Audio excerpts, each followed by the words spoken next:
what can I say? It was a beautiful moment. He just was there. Just pure presence. Mushu understood me in a way that no one else had. No one else had.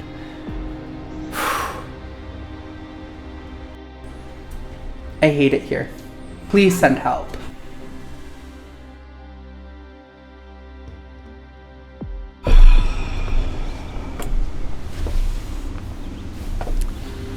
So, that one good? Okay. Where to begin? That's the real question. This is a story of intimacy, of romance, jealousy, love, and most importantly, betrayal.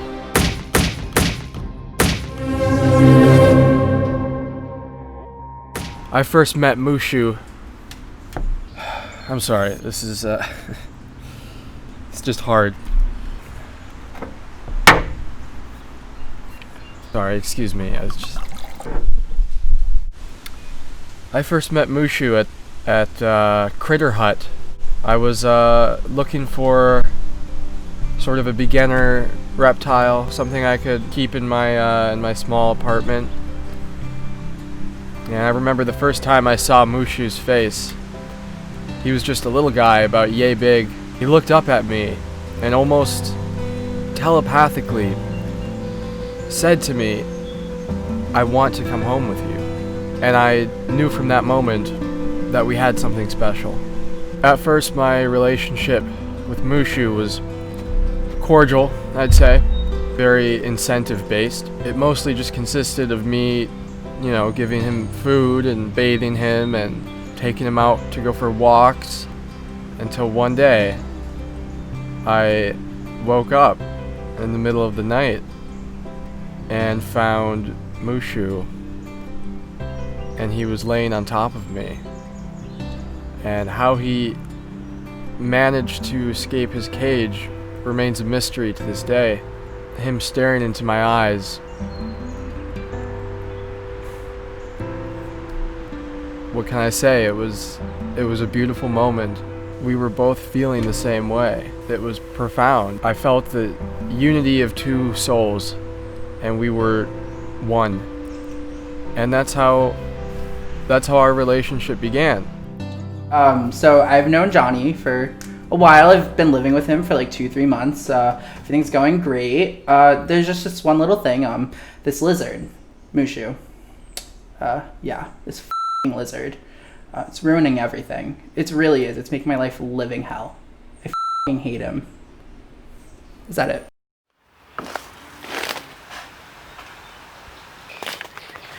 Owen? Who's asking? Hey, we're here for the interview. Would you mind answering some questions for us? Questions about what? Mushu. Mushu. Yes, sir.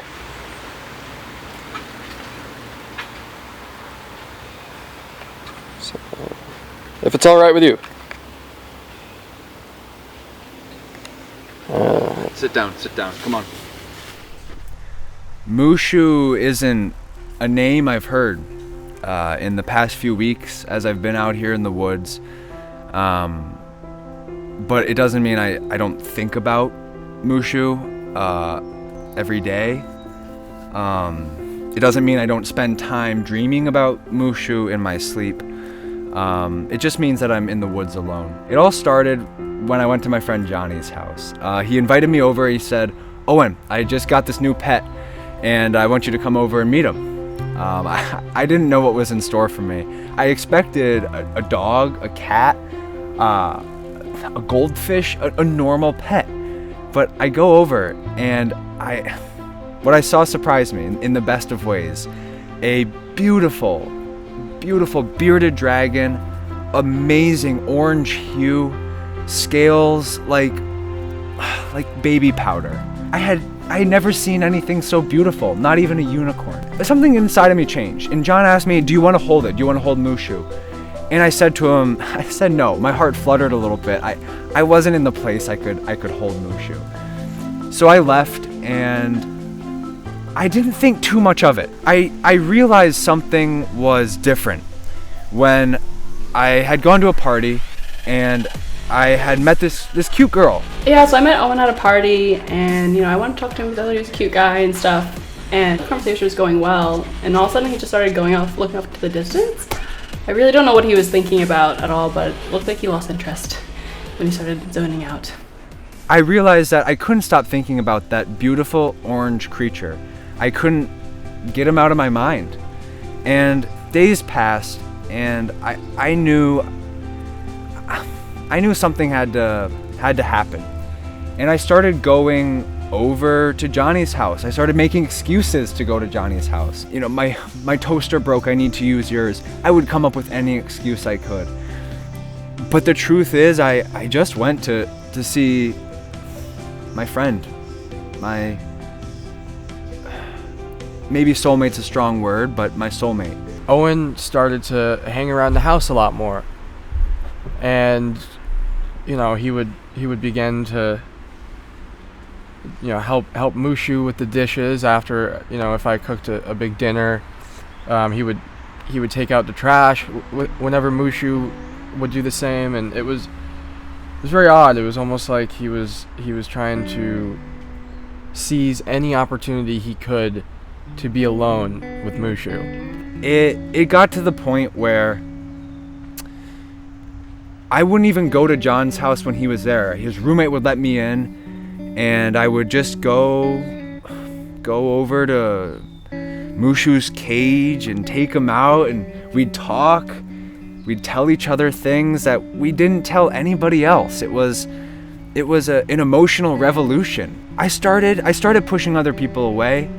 I stopped caring for my own mental health. I stopped caring for my own physical health. The only thing I cared about was Mushu. Mushu understood me in a way that no one else had. No one else had.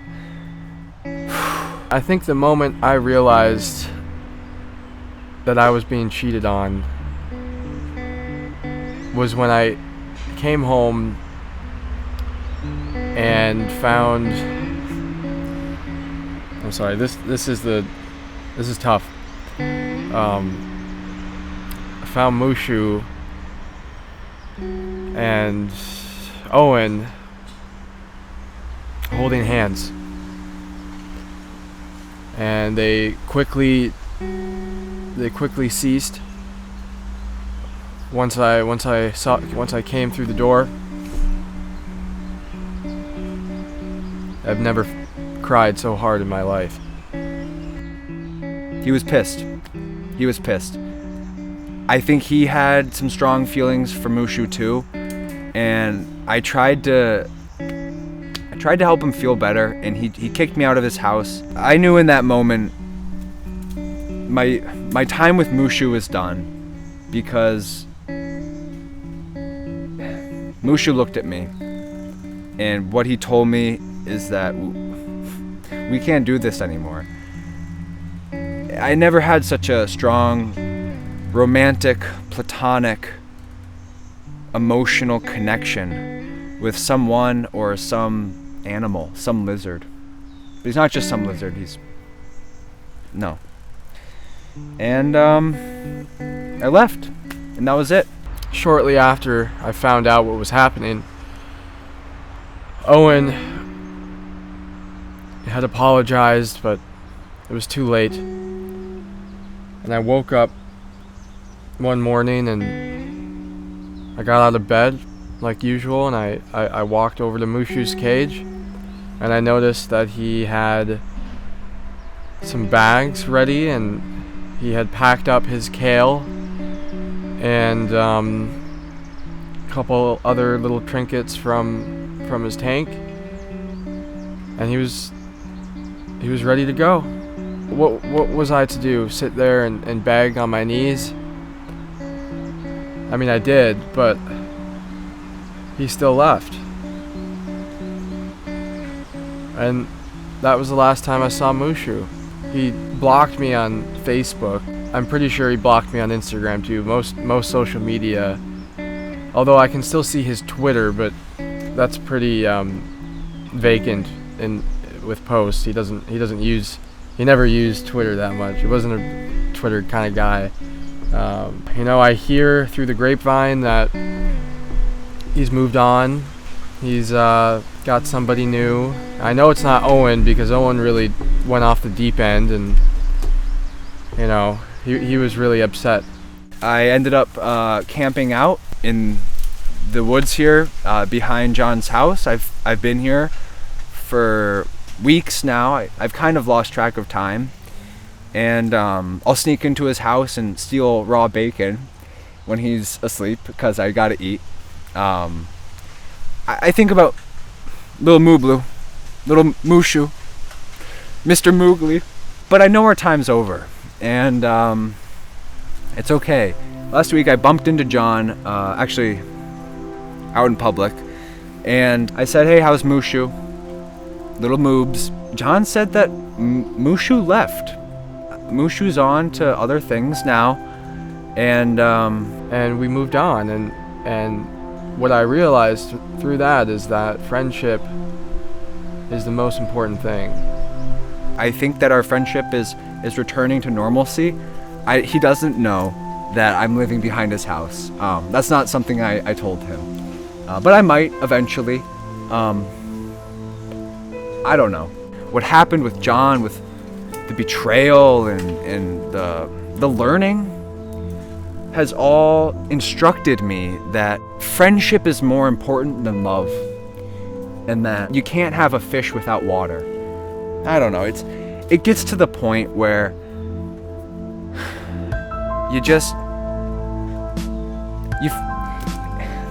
I don't even know. I don't really want to talk more about it. It's so intense. But I don't know. I miss Mushu, and I'm glad John and I are becoming friends again. And I'll tell him when I'm ready. I'm living behind his house.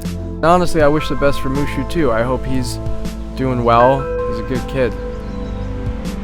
For now, I've got to think more about Mushu in solidarity, in isolation, and steal more bacon.